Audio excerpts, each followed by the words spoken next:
The Daily Brad Devotions. Today's reflection with Pastor Jeff Eliscopides. Okay, Brad, mabuhay ka and happy weekend, Brad. Ikaw ba'y nasa virtual ba yan o Virtual. Ay, Virtual Tama ba? Virtual ba to? Ay, hindi. Totoo. akala ko nasa Brunei ka eh. Oo. Pastor, ang ganda. Saan ba yan? Totoo, chat. Totoo. 9 o'clock mag-start ang ating couples retreat ng Rebuild City Church. Ano to kasi historical to. This is our very first couples retreat dito sa Hilton, sa Clark. Ayan. Good morning po sa inyo lahat. Good morning. Sige, ako'y looking forward sa singles retreat. Uy, oo nga naman. Why Meron not? bang ganon? Tanong mo si Pastor. Meron yan for sure. Oo. Chat, para kay Ted, gagawa ako ng singles retreat. Oh, bakit hindi? Ang wala yung triple. Bawal yun. Bawal kay Pastor Ikaw yun. talaga. Oo. O sige. Oo. Okay, go ahead, Brad. Baka hinihintay ka ng iyong mga kasamahan dyan. Ito ng ating panahon para po makinig ng pinakamagandang balita. Go ahead, Brad.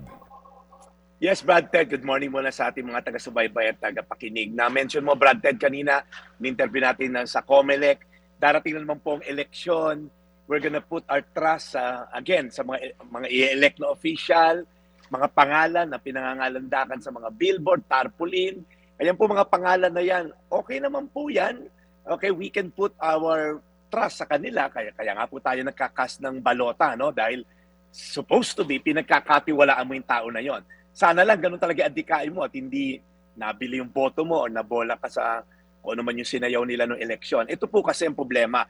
Minsan, tinaya mo yung pangalan mo, tinaya mo yung tiwala mo sa pangalan ng isang tao, nung nanalo na, nagkalimutan na. Now, I'm not saying lahat ganon.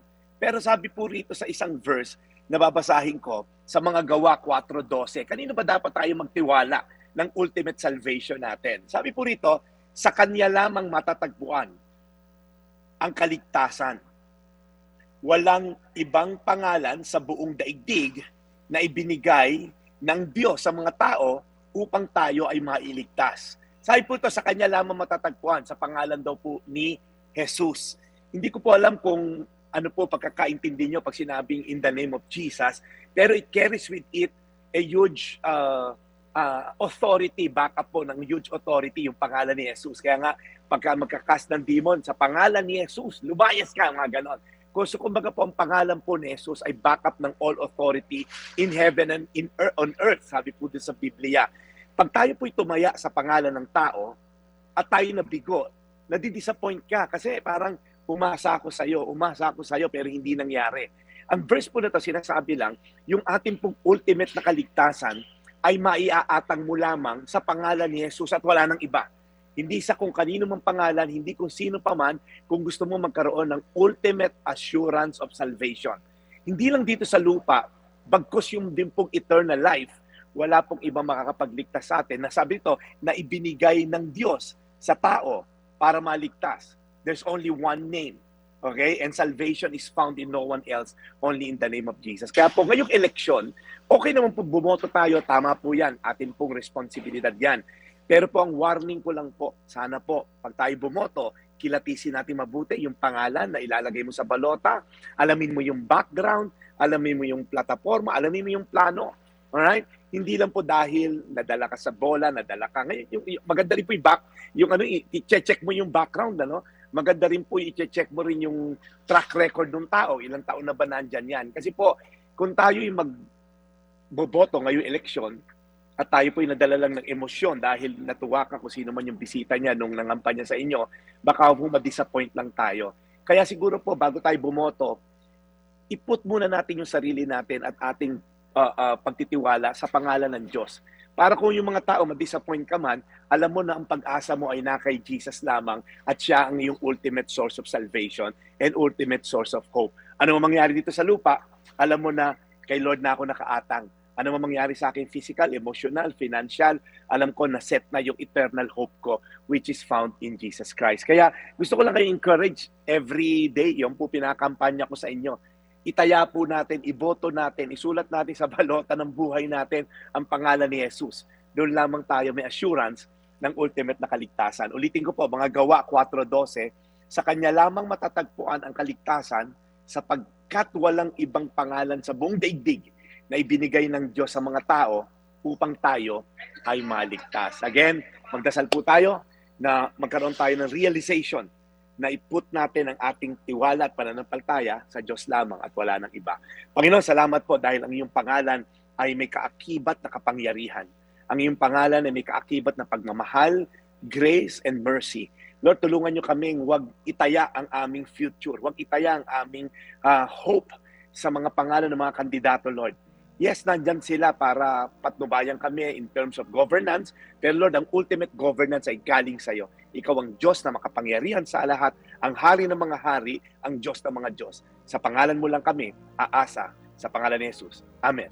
Amen. Amen. Amen. Mahal na Panginoon, muli po maraming salamat sa araw na ito sa pagpapaalala sa amin ni Brad Jeff.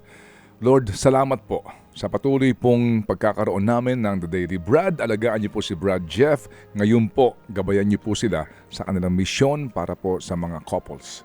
Mahal na Panginoon, muli po, salamat sa araw na ito. Salamat po sa gift ni Brad Jeff Eliscopides sa aming programa. Lord, alagaan niyo po ang lahat ng aming nakapakinig na ito po ang inaabangan araw-araw. In Jesus' name we pray. Amen. Amen. Amen. Salamat Amen. muli, Brad, sa iyong panahon. While we are looking sa background, anong hotel yan dyan sa Clark? Hilton. Ito, Ted, ay Hilton Clark. Okay. So, doon tayo sa basement. Sa basement tayo mamaya, pababa.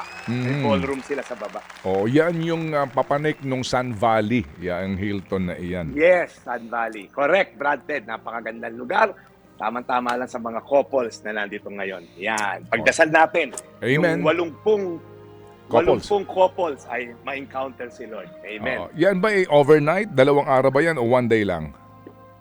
Overnight to, Brad Ted. So, Okay. merong party mamayang gabi. Mm. At kailangan ko nga sana si Cha rito. Siya dapat ang starter ng party. Ay, sayang. Next year, Cha, umattend ka na. Oh, ako sige. mag-host Papatending niyan. ko kayo. With song number Yes. pa, kung gusto nyo. May raffle ba?